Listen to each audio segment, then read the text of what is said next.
happy to join with you today in what will go down in history as the greatest demonstration for freedom in the history of our nation.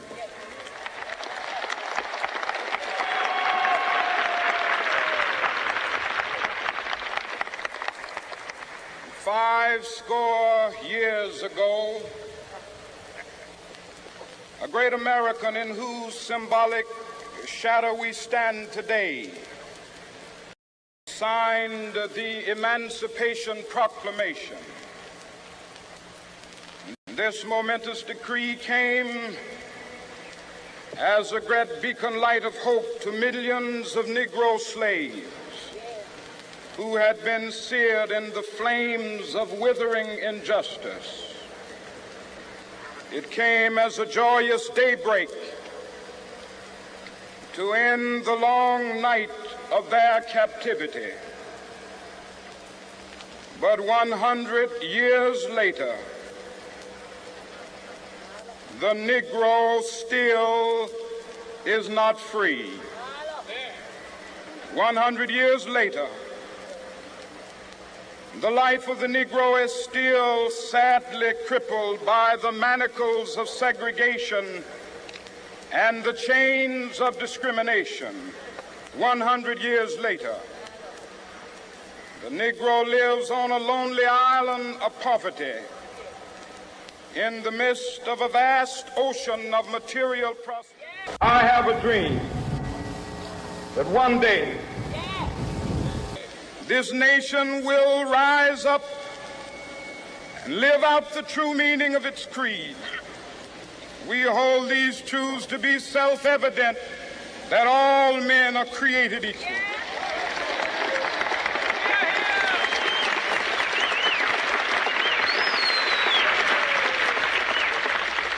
I have a dream that one day on the red hills of Georgia, the sons of former slaves and the sons of former slave owners will be able to sit down together at the table of brotherhood. I have a dream that one day, even the state of Mississippi, a state sweltering with the heat of injustice, sweltering with the heat of oppression, will be transformed into an oasis of freedom and justice. I have a dream that my 4 little children will one day live in a nation where they will not be judged by the color of their skin, but by the content of their character. I have a dream today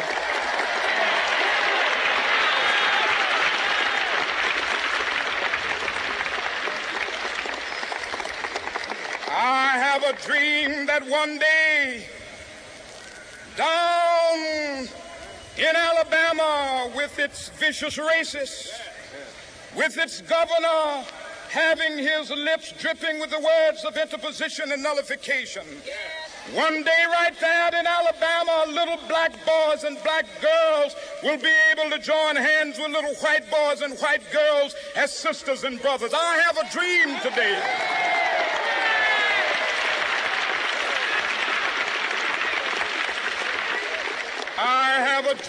that one day every valley shall be exalted, and every hill and mountain shall be made low. The rough places will be made plain, and the crooked places will be made straight. And the glory of the Lord shall be revealed, and all flesh shall see it together. This is our hope. This is a faith that I go back to the South with. With this faith, we will be able to hew out of the mountain of despair a stone of hope. With this faith, we will be able to transform the jangling discords of our nation into a beautiful symphony of brotherhood.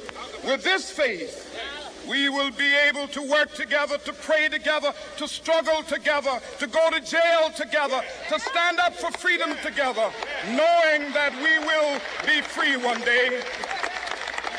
This will be the day. This will be the day when all of God's children will be able to sing with new meaning, My country, tears of thee. Sweet land of liberty, of thee I sing. Land where my fathers died, land of the pilgrim's pride. From every mountainside, let freedom ring. And if America is to be a great nation, this must become true. And so let freedom ring. From the prodigious hilltops of New Hampshire, let freedom ring.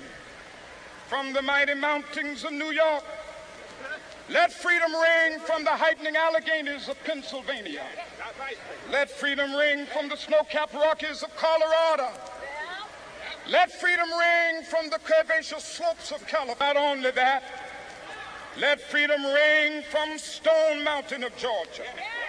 Let freedom ring from Lookout Mountain of Tennessee. Let freedom ring from every hill and molehill of Mississippi, from every mountainside.